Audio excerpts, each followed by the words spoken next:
Kisah ini disebutkan dalam Al-Quran Surat Al-Qasas ayat 76-83. Dalam kisah ini, Allah memberikan pelajaran tentang seseorang yang suka membanggakan diri selama hidup di dunia dan pada akhir hayatnya terkubur bersama harta bendanya. Al-Kisah, di suatu daerah dekat Mesir, hiduplah seorang laki-laki yang sangat miskin bernama Qorun. Diketahui bahwa laki-laki ini adalah sepupu Nabi Musa, anak dari paman Nabi Musa yang bernama Yashar, adik kandung Imran, ayah Musa. Suatu hari, Qorun dikunjungi oleh seseorang. Ternyata yang datang adalah Nabi Musa. Beliau datang berkunjung untuk menanyakan kabar saudaranya itu. Assalamualaikum warahmatullahi wabarakatuh. Waalaikumsalam warahmatullahi wabarakatuh. Wahai saudaraku, bagaimana kabarmu? Seperti inilah keadaanku, wahai Musa. Aku sangat miskin, sampai-sampai tidak memiliki apapun untuk dimakan.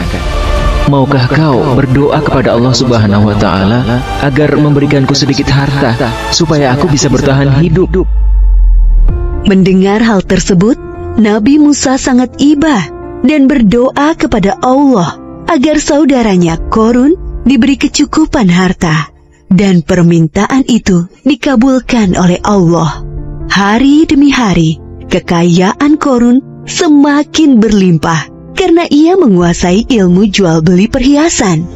Namun sayangnya, semenjak menjadi orang kaya, Qorun berubah menjadi orang yang sombong dan ria atau suka pamer. Wahai Qorun, aku diperintahkan oleh Musa agar kau menyedekahkan sedikit dari hartamu untuk kepentingan amal. Enak saja, semua harta ini aku kumpulkan dengan susah payah, dan kalian datang untuk memintanya dengan mudah. Kau sangat sombong, wahai Qorun. Kami hanya meminta sedikit untuk diberikan kepada orang yang membutuhkan. Lagi pula, kekayaanmu tidak akan bertambah tanpa seizin Allah. Berani sekali kau berkata seperti itu. Pergilah, jangan datang lagi kemari.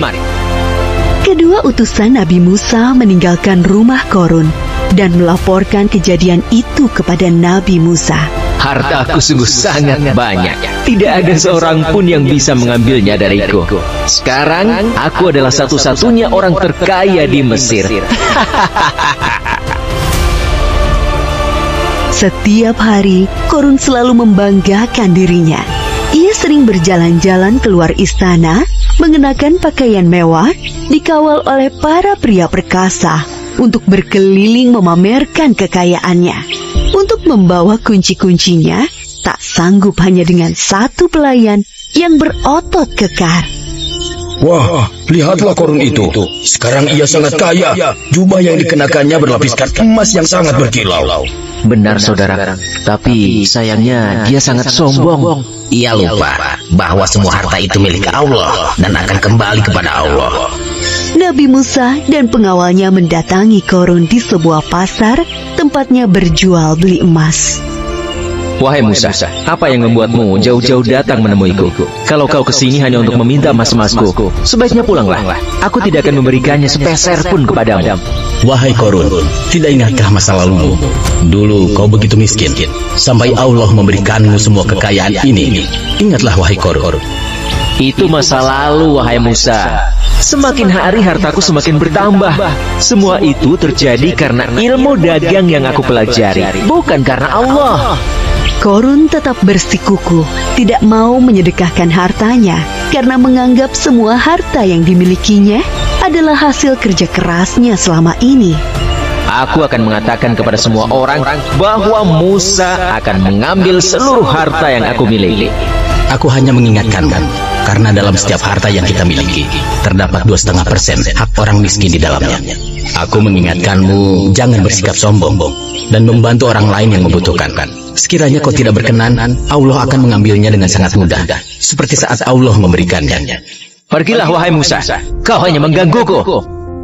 Sepeninggal Nabi Musa, kesombongan Qorun semakin bertambah. Bahkan ia merampas harta orang lain untuk menambah kekayaannya. Sampai suatu ketika datang azab dari Allah. Tiba-tiba langit menjadi gelap Bumi bergemuruh dan barang-barang di rumah Korun bergetar. Apa yang terjadi, wahai pelayan? Terjadi gempa bumi, tuanku. Apa? Bagaimana ini bisa terjadi? Bagaimana dengan hartaku? Pelayan, selamatkan hartaku. Oh, emas-emasku, berlian pujaanku, perhiasan mewahku yang sangat berharga. Semuanya harus aku amankan sebelum sempat menyelesaikan ucapannya, lantai rumah Korun terbelah menjadi 2 bagian. Begitulah akhir kisah Korun yang sombong. Gempa bumi melenyapkannya ke dalam tanah bersama harta bendanya. Seperti yang disebutkan dalam surat Al-Qasas ayat 81. Maka kami benamkan dia, Korun, bersama rumahnya ke dalam bumi.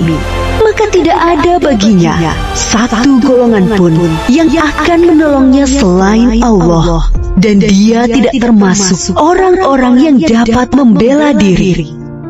Pelajaran yang dapat kita ambil dari kisah Korun ini, diantaranya, jangan menjadi orang yang suka membanggakan diri, karena Allah tidak suka orang-orang yang membanggakan diri.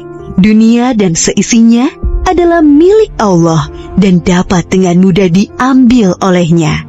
Berbuat baik kepada orang lain selama di dunia, seperti bersedekah, karena amalan baik kita di dunia bisa menjadi penolong kelak di akhirat. Wallahu a'lam bishawab.